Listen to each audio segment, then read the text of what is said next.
Hey, welcome on in to Lunch with Claibs and Joe here on ClaibsOnline.com. I am Joe Roderick, joined alongside by Mike Claiborne, and we are powered by Ameren, Illinois, driven by Munganess St. Louis Acura, and sponsored by Ryan Kelly, the home loan expert. Find him online at thehomeloanexpert.com. Claibs, back from another week-long road trip. How are you feeling? Well, I'm ready to go, considering how the road trip went.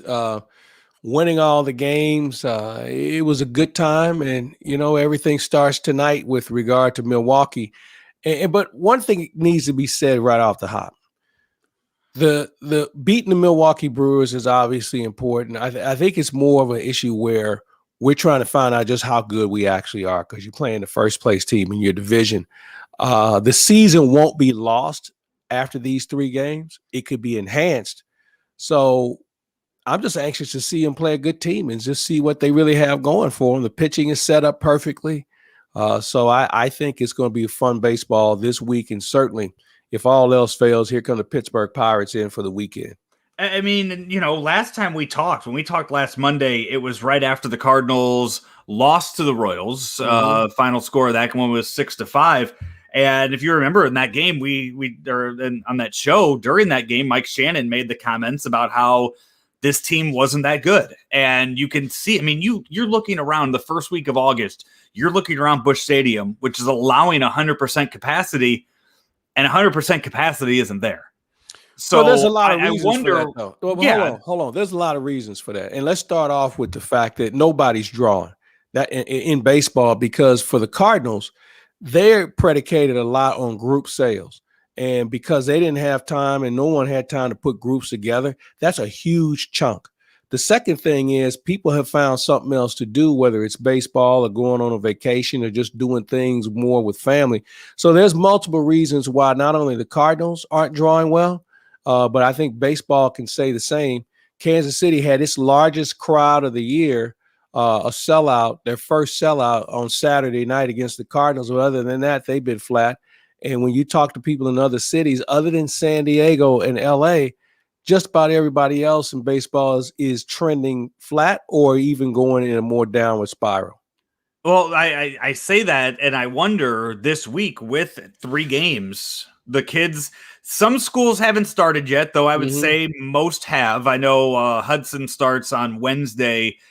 His school starts on Wednesday this week, but you still could see. I wonder how many people we're going to get at Busch Stadium Tuesday, Wednesday, Thursday this week against the Brewers. I don't think it's going to be a big crowd. To say maybe 32, 33 maybe, but if anybody thinks 42,000, 46,000 are going to show up, I don't think that's going to be the case. And I don't know about this weekend with Pittsburgh. It's Pittsburgh, okay? That's the first problem. You have Hall of Fame weekend going, so that may give you a little bit of a bump, especially because the team is playing better. But I think overall attendance, and this is a baseball issue.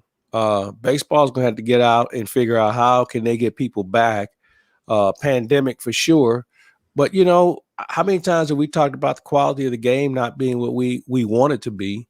And the games just last too long. How many times have that subject come up where they just flat out take too long to play? Now, the purists will say, well, that's the beauty of the game. Well, no, it's not. Because it would be different if something was going on, but nothing's going on. And I've kind of come to this conclusion, Joe, that the biggest issue on slow play are relief pitchers. Games go pretty quick 1 through 5. You get to the 5th or 6th inning, and the relief pitchers come in and everybody's got their own routine and they're killing the game. Killing the game with regard to how long it takes between pitches. Throw in a few foul balls along the way, and you're talking about a 5 to 8 minute at bat, and that's too long. Yeah, I saw the other day, and there were a lot of foul balls. I think it was Bellinger had a 9+ minute at bat, but there were a lot of foul balls in there. Yeah, he saw a lot of pitches. But just sit and watch the clock and watch how long 9 minutes takes. And imagine just sitting there and watching one thing happen in a baseball game during that time. Yeah, I think it's a huge problem that baseball does not want to acknowledge because they don't have enough legitimate answers on how to solve it. Now, with that being said, going back to your original point about crowds, um, weeknights are tough. Milwaukee's has never been a draw with the exception of opening day or postseason. So a lot of things go into why I don't think you'll see a 30,000 plus crowd tonight or any night this week. So the series this weekend gets off to a great start tonight. You got Corbin Burns on the mound for the Brewers going up against Adam Wainwright. Adam Wainwright in an atmosphere like this, where now the Cardinals are 4 games out of the second wild card spot. Wainwright has stepped up every single opportunity that he has had so far this season. What do you expect out of Wainwright tonight? Business as usual. He's become a dominant guy in his own way. I mean, he's had good success against Milwaukee in the past, but he's pitching with such confidence as far as locating pitches. Now, some would say, well, yeah, I could fatten up on Kansas City or Pittsburgh or some of the also rans that he's faced. But think about if he was getting his, head caved in because those bad teams were hitting him. So I think the thing that works for him is Milwaukee is not what you would call this offensive juggernaut. So I look at it in this regard where this could be a very interesting game where with Wainwright, then Flaherty, and, Miles Michaelis might pitch on Thursday. And Michaelis had good success against Milwaukee before now. So you have 3 guys that can really make this an interesting week, provided that they can spot their pitches. I don't know what the umpiring crew looks like yet. That's going to have a lot to do with it as well. So we may not see a lot of runs scored, but we may still see some good baseball. What are your expectations of Miles Michaelis again when he makes his return, his second start of the season, his second start since the 2019 playoffs? I got to get at least 5 innings, period. I got to get at least 5 innings because a 4-inning outing and you're in the 3rd game of a series like this, you don't know what your bullpen is going to look like. So you've got to get at least 5 out of him. And if he can keep it, 2 runs, 3 runs max, then I think it would be considered a good outing. But, we just don't know. And, we're coming up on almost 2 years since he's given you more than 4 innings. So I think that's going to be the wild card in this whole equation with regard to this series. Yeah, it's hard for me to sit and kind of assess what to expect out of him, just knowing, with just how little, and I don't think people realize, he missed all of 2020, came back, and that first outing was very short. That I think any talk of him, the saying of, oh, it's just like making a big trade, having him back, anything like that, it is completely. It just can't be done. Which, by the way, speaking of that, I don't know if you saw this. The Dodgers got Tony Cingrani by Cole Hamels this past weekend.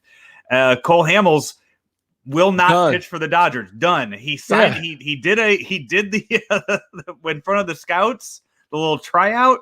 He signed a contract with the Dodgers. He went and worked out for them. Hurt his arm. Shut it down for the season. Well, I was told that the workout was one where it wasn't against hitters. And also, once he signed, they said he was at least 4 weeks away from being ready. Right. So it was really kind of a crapshoot in the first place. Cingrani, who hasn't pitched in almost 2 years himself. I don't know what that does for him. Only the fact that they're familiar with him because he was in their organization before. To show you how desperate things are, Joe, San Diego went out and signed Jake Arrieta. And Arrieta was terrible in Chicago and had an excuse every time he got his brains beat in. And apparently was not the best guy in that clubhouse at the end either. He had a little issue with the media. So he just needed to change the scenery. But San Diego's bailing water right now. So, that Western Division is going to be interesting. But it just goes to show you how desperate this game is for any sort of legitimate pitching when we're going out dusting off, in some cases, relics or bad arm guys, hoping that they can give you 2 or 3 starts.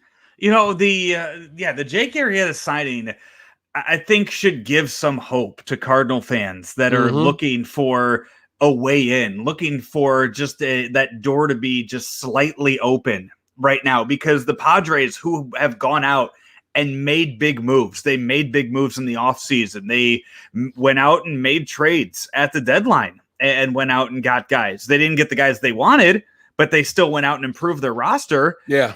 But for them to be looking now with that roster in place and saying, we need Jake Arrieta to make a start for us in August, kind of shows you just how much that team is still trying to scrape along, and kind of makes you feel good about the Cardinals too, looking at the fact that, okay, they're getting Jack Flaherty back. The Padres are having to throw Jake Arrieta out there. No, I agree. And let's go one step beyond that. Going back to the Dodgers for a minute. I don't know if Bauer's ever going to pitch for them again. Bauer might never pitch for in baseball again. And then you think about Hershiser, who they expect back in September. Kershaw. I'm sorry. Anyway, the fact is that they have some questions in their rotation. Man, I just think you hit the nail on the head. I think when all the people who can be a difference maker or people who are coming back, obviously Jack Flaherty is probably at the top of that list. And I'll even throw DeGrom in there. I think he's supposed to be evaluated today. But, man, pitching is an all-time desperation mode, and I like the Cardinals' chances. J-Hap has been better than expected. John Lester is one pitch away from being good and one pitch away from being bad. I mean, that's how fine he's been. If he doesn't get a call, if he lays one in there, and then all of a sudden the floodgates start. But if he does get the call, then he's a handful. So I like their pitching prospects a little bit more. And when you think about the teams they're going to face, other than Milwaukee, so you have Pittsburgh, then Detroit, then Cincinnati, and then Pittsburgh. I mean, so if you look, other than Cincinnati, they've got a chance to really do some damage before they face the Dodgers in San Diego in September. I was looking at it last night. Jeff Passan came out with an article, and I think Jeff Passan throughout his career has kind of been a little anti-Cardinal. That's the guy who said Yachty wasn't first ballot Hall of Famer. Correct. So basically, what you're about to say to me almost invalidates what you're saying, because while I know some people think a lot of Jeff Passan, I'm probably not one of them. I'm going to continue to invalidate him. That's where I'm going with this right now.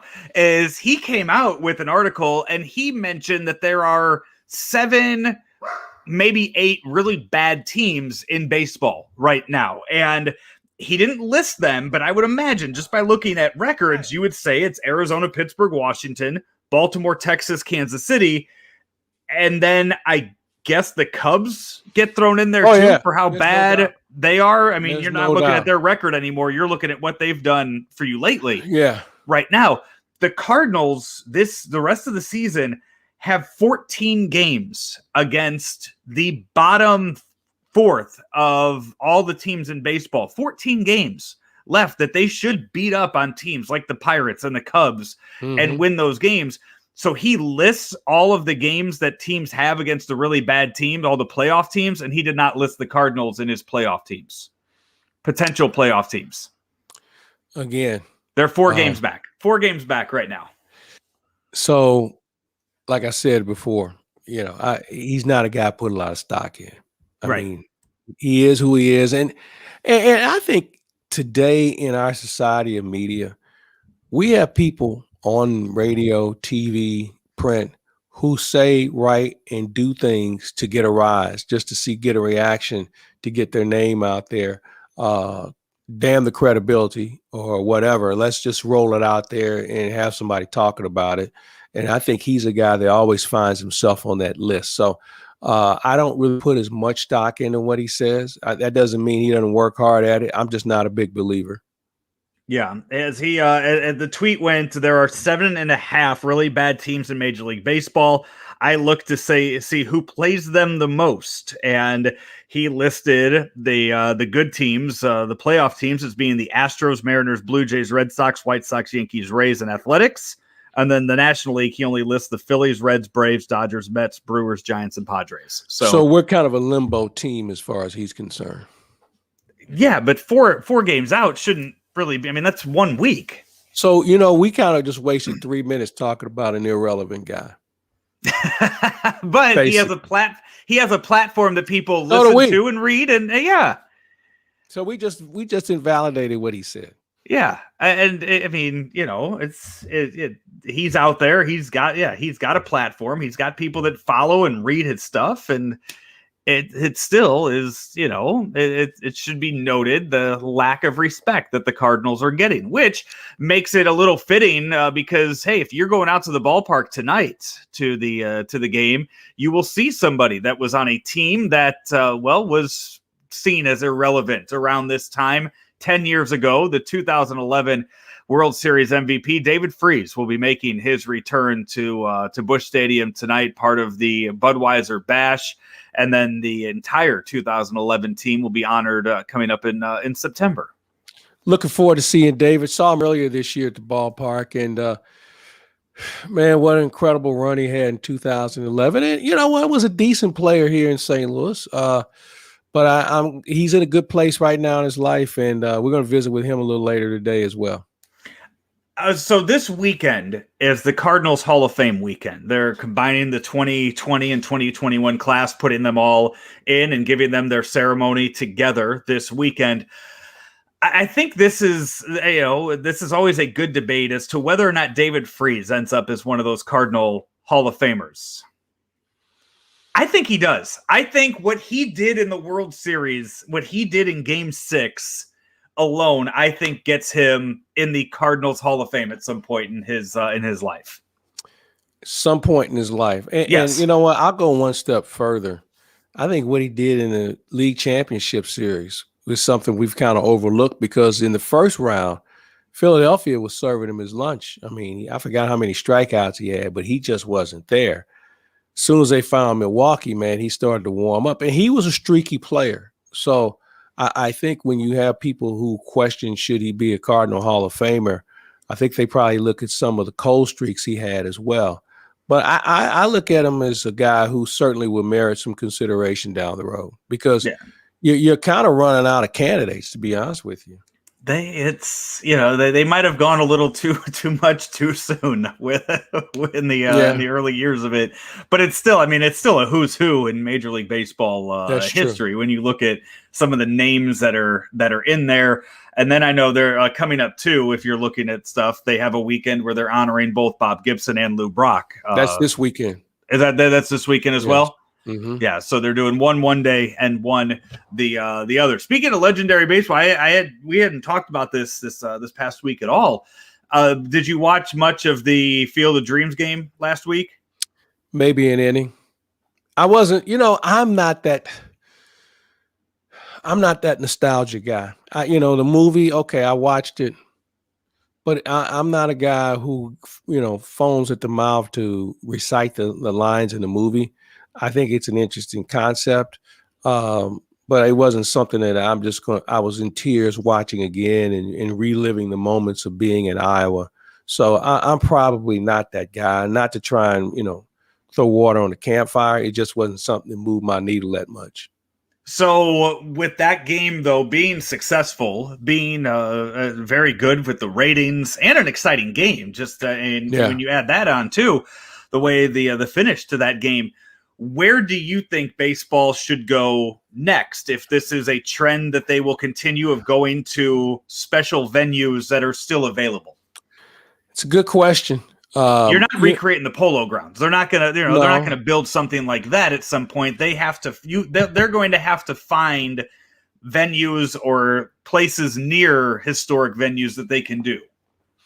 Yeah, and I don't know how many there are really available. I mean, you've already gone the retro uniform route, so they're going to have to come up with something really unique, other than those All-Star Game uniforms, to try and draw attention. Now, the question is, how can they bridge the gap between a waning senior audience compared to the young audience that they're trying to really captivate?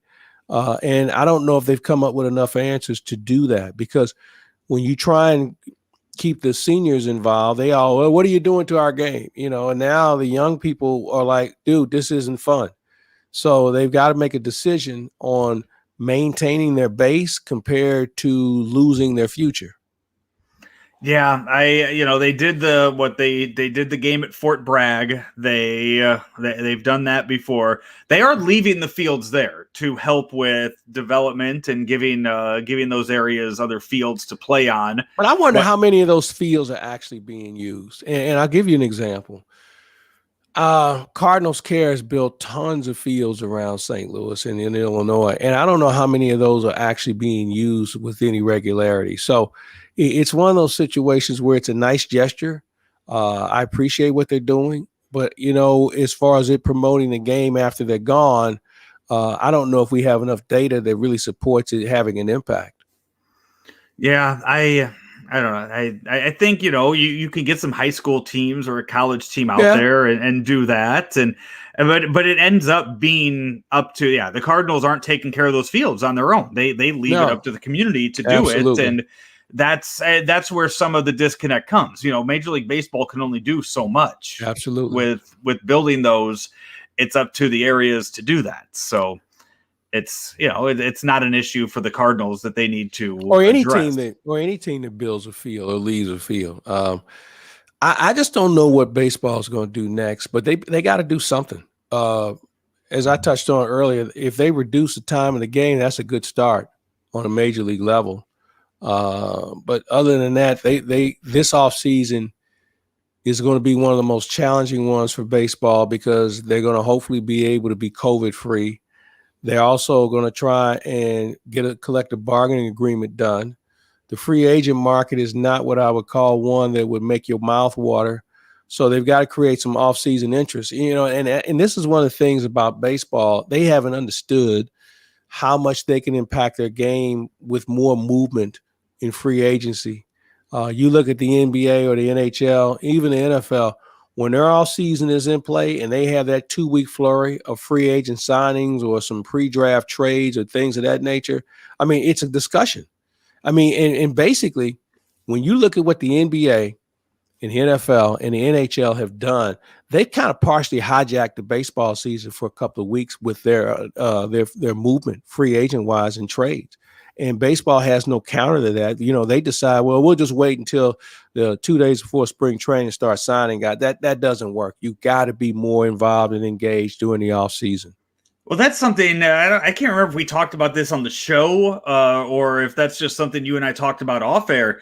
But with the announcement of the schedule, the 2022 schedule that they came out with the other day, a week or two ago, that's something the NFL uses that in the offseason, March or April, exactly, to then dominate. I mean, the lead up to that, then you have the whole day or the few days before where games are starting to leak out, and then it's a prime time thing that they do, and they use it during their off season. And I think other basketball and hockey in a normal year will use it in their off season. The baseball is just like, it's August 2nd. Here's the schedule for next year. Well, I think there's a couple of reasons why. One, nobody in baseball can keep a secret. I mean, I knew the schedule in July, and most people who have a connection will tell you they already knew what the schedule was going to be. So that's the first problem they have. The second problem is we've got to get out of the dark ages as far as how you promote your off season and keep an interest out there. It just doesn't work. Now they could say, well, this helps us set up the schedule for group sales and future events, and people can plan their vacations. Okay, I get that. So if you want to do it that way, then wait until the end of the season or right after postseason and include that in your weekly awards. When you give out your MVP and Cy Young awards, why don't you include that part as part of that week of announcements? Yeah, there's nothing there. I mean, you're still going to get those group sales if you announce it in November. Yeah, you're still going to be able to get all of that done. Hey, speaking of the NFL schedule, week 1 of the preseason was this past week. Nice little brouhaha in the debut of SoFi Stadium.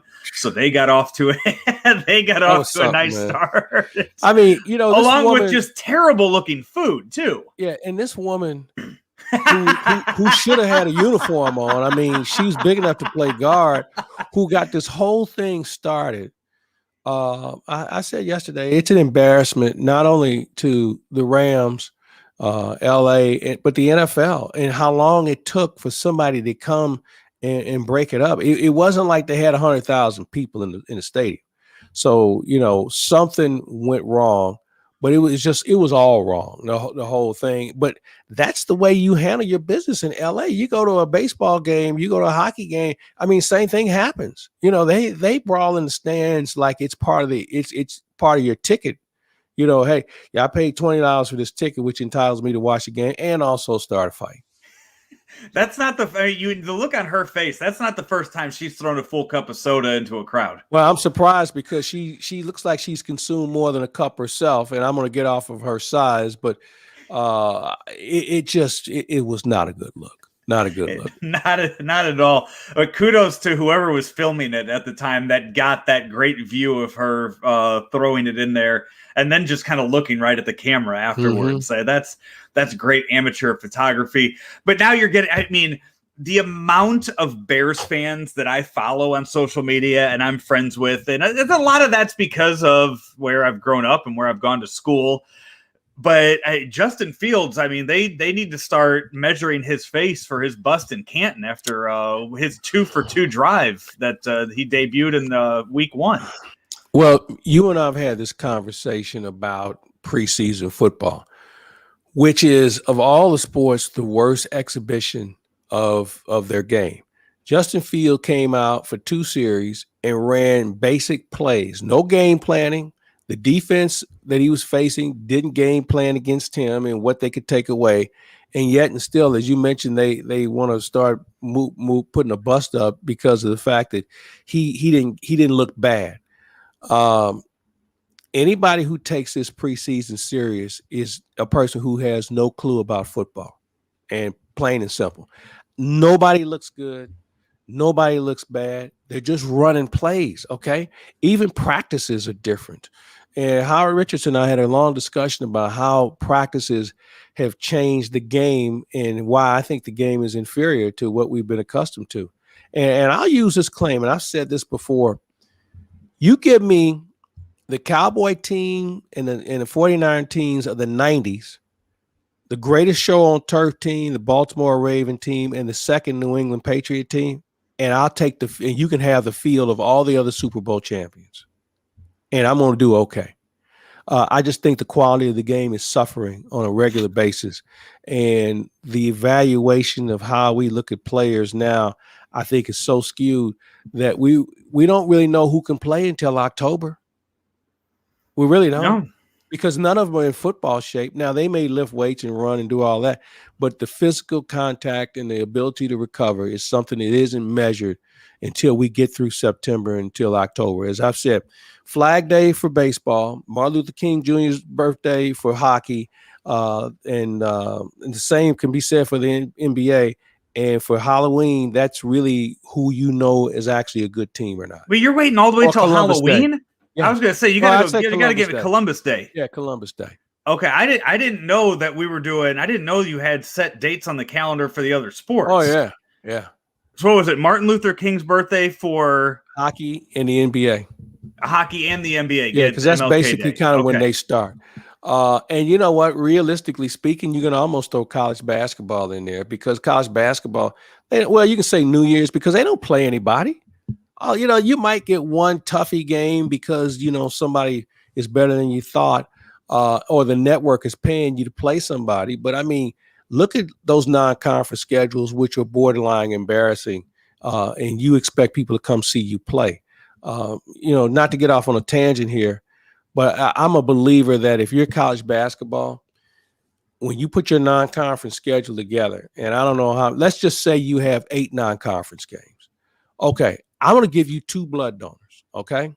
But I'm also going to require you to play a team that was in the tournament, be it the NIT or the NCAA. I'm also going to require you to play a team that's not in your conference but had a comparable record to you and also comparable to your conference. You're going to play them. And then if you want to play a toughie, fine, but you're going to play them on the road. Yeah. Before we wrap up here, Claibs, I know that you had some comments over the latest issues with Naomi Osaka, the women's tennis player, had another run-in with a member of the media who thought they were a little more entitled than they really are. Yeah, it's unfortunate because we're talking about a 23-year-old who probably has some anxiety issues. All right. And this reporter basically was like wanting to kick her around about what makes her so special, where she can't talk to the media and she doesn't like the way it's done. And he really became more of the story. Here's something I would like to pass on to some of my media brethren. The great athletes don't need you anymore. Their social media followers take care of all that business. I mean, and I guess here's my question, and we'll just look at Twitter. Naomi Osaka probably has 10 times as many followers as that writer. All right. So she doesn't need him. And one of the other things when people say, well, this helps them with their off-field actions and their endorsements. No, it doesn't. Because you know what a lot of companies are doing now is they're measuring a guy's net worth to them by their social media following. They don't care who reads a column by a guy or reads a game story by a guy in order to judge on whether we should invest in this person. They don't have to do it anymore because there's too many other outlets. So quit making yourself relevant when you're not is basically my suggestion to people who feel like if they want to challenge a person in that forum that they're already uncomfortable in, you're going to run them off. And so after a while, they just will say, you know what, I'm not going to do it, or I'm going to do it my way. And if you don't like it, that's tough because I already got my money. Do you want to say who the reporter was? No, I don't. I'm not going to give them any more credit than's already out there. All right, because I was going to look and see just how many followers they had, because Naomi Osaka has 1.1 million on Twitter. Well, first of all, he's writing for the Cincinnati Enquirer, okay? That should give you a tip off. He's writing for the Cincinnati Enquirer. So, and in this case, he's covering tennis. Now, maybe he's a columnist. I don't know if the Enquirer has a tennis reporter, but I think it's a safe bet to say that Naomi probably dwarfs him with respect to people who follow him compared to her. Yes, I would agree with that as well. So you are home this week. Are you going to have a chance with the Cardinals, also with the Cardinals over the next 6 days to do anything, talk to anybody for the websites? Well, we did a very nice visit last night with Dr. Caroline Rodriguez, who just came back from the Olympics. She's a sports psychologist, and we peeled off some layers with regard to how things work, not only for the Olympics, but for athletes in the future and how they're dealing with the mental challenges that come with being an athlete. We're going to hopefully visit with a couple of guys this weekend with regard to their experience with the Cardinals as far as the Hall of Fame is concerned. But, I just kind of like to go with the flow right now. But those are the things that you can see on the website. And, of course, you and Rammer have your daily schedule. Rammer also with Keith Costas. And we're getting closer to the Accenture Golf Tournament. We'll probably be doing a few more things with that as well. NFL is just around the corner. Howard Richards is coming on board. We'll be doing some regular stuff, college and pro with him. And who knows who else we might bring in from the football side, maybe from a betting standpoint. I understand some people think they really know something about betting on the radio. We'll try and find some people who actually have won some money along the way.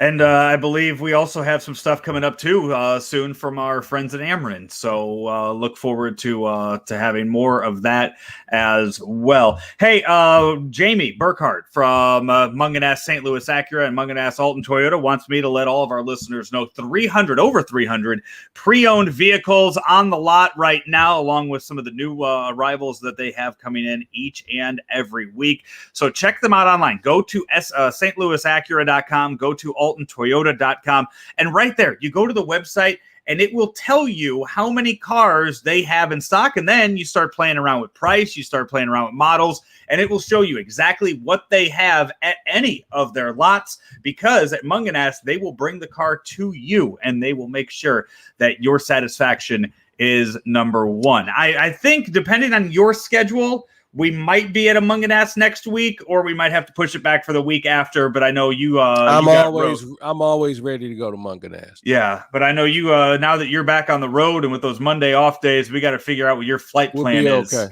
we'll be okay for next Monday. Okay, then we will set that up with Jamie and go see him at one of the two locations for next week. And you know what? That's a real plus. With Munganess, because they have multiple locations, that gives their customers more of a variety. And as you mentioned, they'll deliver the car to you. But I think in this time where cars are not as plentiful as they need to be, fortunately, Munganess's network gives them a better opportunity to provide you more opportunities for cars than some of the mom and pop dealers around town. And they've been around for a long time. So they've got the contacts and the ability to make something work for you. He is Mike Claiborne. I am Joe Roderick, wrapping up another week of Lunch with Claibs and Joe. We'll be back on Monday next week, our regularly scheduled time, Monday at noon.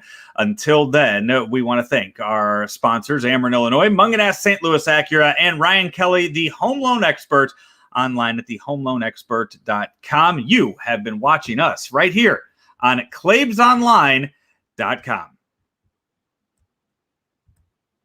St. Louis Acura is excited to announce the opening of our newly remodeled service lounge. We sell pre-owned vehicles of all makes and models and take pride in servicing what we sell. We offer free pickup and delivery service and a complimentary car wash and vacuum with every service. We also have a full-service reconditioning shop on site that can repair dents, bumpers, and wheels. As the nation's only 29-time Acura Precision Team winner for customer satisfaction, we work every day to make St. Louis Acura better than ever for you. Every day, Ameren, Illinois works to deliver reliable energy throughout the state to on-the-go families, in-the-know grandparents, and busy students. But did you know we also have ways to manage your energy? Paperless billing, outage notifications, pick a due date, auto pay, and so much more. So no matter who you are or how you use your energy, there's an option that's right for you. Learn more at amerenillinois.com/options.